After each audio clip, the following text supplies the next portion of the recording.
Hi, I'm Georgia from Getsitecontrol, and in this video I'll give you a complete overview of the email editor, which is the tool you use to create emails for your automations and broadcasts in Getsitecontrol. When you create an email, you have three options: start from scratch, use a template, or reuse one of the previous emails. If you start from scratch, you'll start from one of these minimalistic templates. You'll add your own copy and any elements you want to the email: images, countdown timers, buttons, and so on. Or you can choose among the pre-made email templates in the gallery. They are divided by purpose for your convenience, and they are fully customizable. Third and last option, you can reuse one of the emails you've previously created. I'll now choose a template to show you around the email editor. In the top left corner, you'll find the text formatting menu. If you're short on ideas, you can even use AI to generate text for your emails. On this side, we have the menu with all the elements you can add to the email. I'll show you a couple of details. These are the image settings, where you can change the image, crop it, or position it differently. Here at the bottom, we have additional settings for the container. We'll talk more about them in a minute. CTA buttons, coupon boxes, and dividers are self-explanatory. You have a bunch of settings to tweak their appearance, and for buttons, you can set the page to open here. If you're on Shopify, you'll have these additional actions to choose from.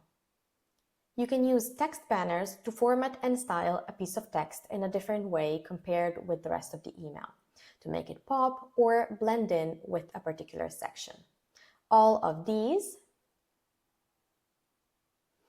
are text banners that were styled to blend in with the image above, with the round corners, the border, and all. Countdown timers. You can choose between a fixed date timer that will count down to a date and time of your choosing, and an evergreen timer. It will count down for a fixed amount of time that you set here, for example, 24 hours. And then you can adjust the appearance of the timer to match the design of the email. We have a full separate video dedicated to countdown timers and their settings, so I suggest you check that out. Product cards allow you to showcase your products directly in your emails. But not just that. You can use them to list recipes, blog articles, whatever you want. We also have a dedicated video on product cards. I'll leave it on the screen for you. Lastly, scrolling text.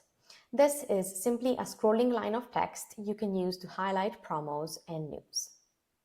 This icon here allows you to add variables in the text of the email, subject, and preview.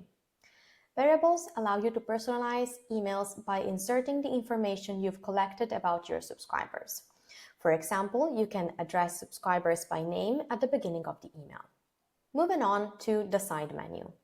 As I've mentioned, here we have the subject, the preview, and here is the sender section. By default, the emails are sent from the Getsitecontrol domain, but you can add your own domain as a custom domain here and send emails from it. And here you can enter a reply to address. The preheader, when enabled, is just a link that allows people to open your email in their browser instead of their inbox. Next, we have the header. In the header, you can display a menu with links to pages of your choosing. You can add more links, you can change the layout, upload your logo, and adjust the container settings that we mentioned earlier. These settings are common to a lot of the other sections, so let's take a quick look. You can choose the width of the container, which can be content width as the text, or full width. You can choose the rounding of the corners of the container, if you want a border around it, the color palette, and internal paddings. In the body settings, besides what we have already seen, you can add margins, which are different from paddings as they are before and after the section above and below it. In the footer section, you can display your company address and other details, for example, your social links. There are more platforms to choose from, by the way. And then you can style the icons and the section. In the mandatory link section, you'll simply find your unsubscribe link. These two buttons here allow you to check the result of your work. You can send yourself or anyone a test email to see what it looks like in your inbox. And you can generate a preview link to show the email to your friends or colleagues. Lastly, you can save the email as a template and reuse it in a future campaign. You can use it as it is or edit it. And that's it. That concludes our tour of the email editor. Now go explore it on your own.